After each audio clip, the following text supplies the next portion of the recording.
Good morning friends, welcome to my new video. तो आज मैं स्टार्ट करने वाला हूं एक्सरसाइज 2.4 का क्वेश्चन नंबर 6। क्वेश्चन में बोल रहा है कि एक रेक्टेंगुलर प्लॉट है जो रिजर्व्ड है एक स्कूल के लिए और ये स्कूल मोहाली विलेज में है। इस प्लॉट का जो लेंथ है और ब्रेथ है रेशियो में दिया हुआ है 11:4 और पर मीटर इसका जो रेट है वो 100 रुपीज़ है। और आगे लिखा हुआ है it will cost the village panchayat ₹75,000 to fence the plot. What are the dimension of the plot. तो यहाँ पे हमें लेंथ और ब्रेथ फाइंड करना है, तो क्वेश्चन को सॉल्व करना स्टार्ट करते हैं। यहाँ पे लेंथ और ब्रेथ रेशियो में दिया हुआ है 11:4, तो यहाँ पे लिखेंगे ratio of length and breadth equal to 11:4। अब मान के चलेंगे कि जो लेंथ है वो 11x है, तो यहाँ लिखेंगे late length equal to 11x और ब्रेथ को मानेंगे 4x, breath equal to 4x। ठीक है, अब देखो यहाँ पे रेक्टेंगुलर प्लॉट बोल रहा है, तो यहाँ पे फॉर्मूला लगेगा पेरीमीटर ऑफ रेक्टेंगल का, तो यहाँ लिखेंगे perimeter of rectangle equal to इसका फॉर्मूला होता है 2 इंटू लेंथ प्लस ब्रेथ। ठीक है, अब लेंथ के जगह में 11x को पुट करेंगे और ब्रेथ के जगह में 4x को पुट करेंगे इक्वल टू 2 इंटू लेंथ के जगह में 11x पुट किए प्लस ब्रेथ के जगह में 4x पुट किए। अब इसे जब प्लस किए तो 15x आया, अब इंटू करेंगे तो 30x आया। ठीक है, अब यहाँ पे बोल रहा है कि cost of the village panchayat ₹75,000 to fence the plot. ठीक है, तो यहाँ पे लिखेंगे cost of fence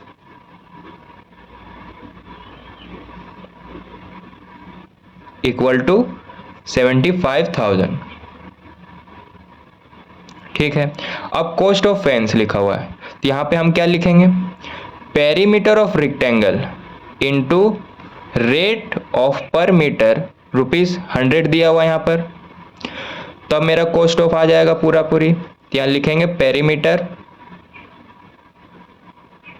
into rupees rate पर मीटर, तब कॉस्ट ऑफ फेंस हमारा पूरा आ जाएगा और इक्वल टू में 75,000 के लिखे। ठीक है, पेरीमीटर ऑफ रेक्टेंगल कितना आया 30x, तो यहाँ लिखेंगे 30x इंटू रेट पर मीटर कितना है 100 रुपीज़, तो यहाँ पर सिर्फ 100 लिखेंगे इक्वल टू 75,000। अब इसे इंटू करेंगे तो हमारा आएगा 3000 और x से तो x दिए इक्वल टू 75,000। यहाँ पे मल्टीप्लाई में इधर भेजेंगे तो डिवाइड में कन्वर्ट हो जाएगा।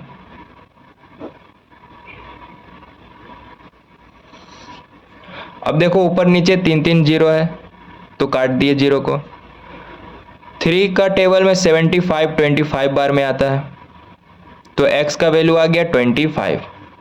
अब जहाँ जहाँ x माने हैं वहाँ हम 25 को पुट करेंगे। जैसे लेंथ को 11x माने हैं तो यहाँ लिखेंगे length equal to 11x, x के जगह में 25 पुट किए और इसे जब मल्टीप्लाई किए तो हमारा आंसर आया 275 मीटर, यानी लेंथ है हमारा 275 मीटर। उसी तरह ब्रेथ के जगह में हम 4x माने हैं तो x के जगह में हम 25 को पुट करेंगे। यहाँ लिखेंगे breath equal to 4x, x के जगह में 25 पुट किए और इसे जब मल्टीप्लाई किए तो 100 आया, यानी ब्रेथ मेरा 100 मीटर है, लेंथ मेरा 275 मीटर है और ब्रेथ हमारा 100 मीटर है। यही हमें क्वेश्चन में फाइंड करने बोल रहा है, तो क्वेश्चन नंबर 6 का फाइनल आंसर आ गया। क्वेश्चन नंबर 7 में बोल रहा है कि एक लड़का है जिसका नाम हसन है, वो स्कूल यूनिफॉर्म के लिए 2 तरह का कपड़ा खरीदता है। शर्ट का जो मटेरियल है उसका कॉस्ट 50 रुपीज़ पर मीटर है और ट्राउज़र का जो मटेरियल है उसका कॉस्ट 90 रुपीज़ पर मीटर है। अब बोल रहा है for every 2 metre of the trouser material he buys 3 metre of the shirt material, यानी जो ट्राउज़र मटेरियल है उसका हर 2 मीटर के लिए 3 मीटर का शर्ट के मटेरियल को खरीदता है। ठीक है, और वो मटेरियल को सेल करता है 12% एंड 10% के प्रॉफिट के साथ और टोटल सेल होता है उसका 36,660 हमें यहाँ पे फाइंड करना है कि ट्राउजर का जो मटेरियल है वो कितना बाई किया है। तो क्वेश्चन को सॉल्व करना स्टार्ट करते हैं। देखो, एक स्कूल में 200 भी स्टूडेंट होते हैं, 300 भी स्टूडेंट होते हैं, और 500 भी स्टूडेंट होते हैं, और 1000 भी स्टूडेंट होते हैं। तो यहाँ पे हमें टोटल नंबर ऑफ स्टूडेंट पता नहीं है, तो मान के चलेंगे कि total number of student x है। यहाँ लिखेंगे let total number of student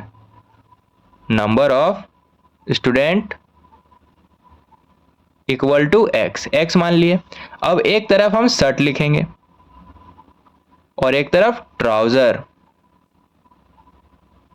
ठीक है, शर्ट यहाँ पर कितना मीटर है? 3 मीटर, और ट्राउजर 2 मीटर है, यानी हर स्टूडेंट के लिए 3 मीटर का शर्ट और 2 मीटर का ट्राउजर चाहिए। तो x माने हैं स्टूडेंट को, तो x को इंटू कर देंगे 3 के साथ। शर्ट यहाँ पे 3 मीटर है, और ट्राउजर में x से इंटू करेंगे 2 को, क्योंकि 2 मीटर बोला है ट्राउजर।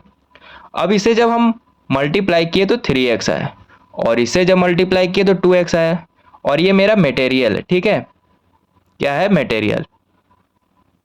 अब बोल रहा है कि शर्ट का जो मटेरियल है उसका कॉस्ट 50 रुपीज़ पर मीटर है, और ट्राउजर का जो मटेरियल है उसका कॉस्ट 90 रुपीज़ पर मीटर है। तो यहाँ लिखेंगे कॉस्ट इक्वल टू 50 रुपीज़ पर मीटर, और इधर लिखेंगे 90 रुपीज़ पर मीटर।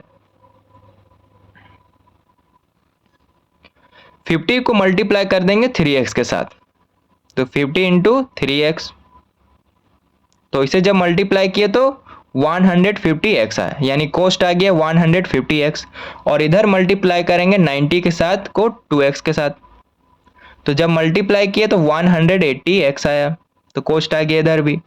अब क्या निकालेंगे? टोटल कॉस्ट प्रॉफिट, क्योंकि यहाँ पे बोल रहा है कि 12% एंड 10% प्रॉफिट हुआ है जब मटेरियल को सेल किया है। तो 12% किसका है? शर्ट का है, और 10% ट्राउजर का है। क्या बोले? 12% शर्ट का है और 10% ट्राउजर का है। तो यहाँ पे लिखेंगे टोटल कॉस्ट प्रॉफिट 150x आया इसका, तो यहाँ लिखे, और इनटू में 12% का प्रॉफिट आया, 12, और परसेंट दिया हुआ है तो बाय में 100 लिखे। अब इसे जब सॉल्व किए तो 18x आया, इधर भी वही करेंगे, 180x इंटू 10% है इसका प्रॉफिट, तो 10 लिखे और बाय में 100। तो इसे जब सॉल्व किए तो हमारा आंसर आया 18x, यानी इधर भी प्रॉफिट में 18x आया। अब सेलिंग प्राइस निकालेंगे। ठीक है, सेलिंग प्राइस क्या करेंगे? इन दोनों को ऐड कर देंगे, जो कॉस्ट आया है और टोटल कॉस्ट प्रॉफिट मेरा 18x आया, इसे हम प्लस कर देंगे। तो वो यहाँ पे लिखेंगे 150x प्लस 18x, और इसे जब ऐड करेंगे तो 168x आएगा। इधर भी वही करेंगे, दोनों को ऐड कर देंगे, 18x और 180x को ऐड कर देंगे। इसे जब ऐड किए तो 198x आया। अब यहाँ पे बोल रहा है जो टोटल सेल हुआ है वो है 36,660 है। तो यहाँ पे लिखेंगे total selling price equal to, इन दोनों को ऐड कर देंगे जो निकाले हैं सेलिंग प्राइस यहाँ पर, तो 168x प्लस 198x, और इक्वल टू में हम 36,660 लिखेंगे। अब इसे जब प्लस किए तो 366x आया, इक्वल टू 36,660। अब ये तो मल्टीप्लाई में है, इधर भेजेंगे तो डिवाइड में कन्वर्ट हो जाएगा।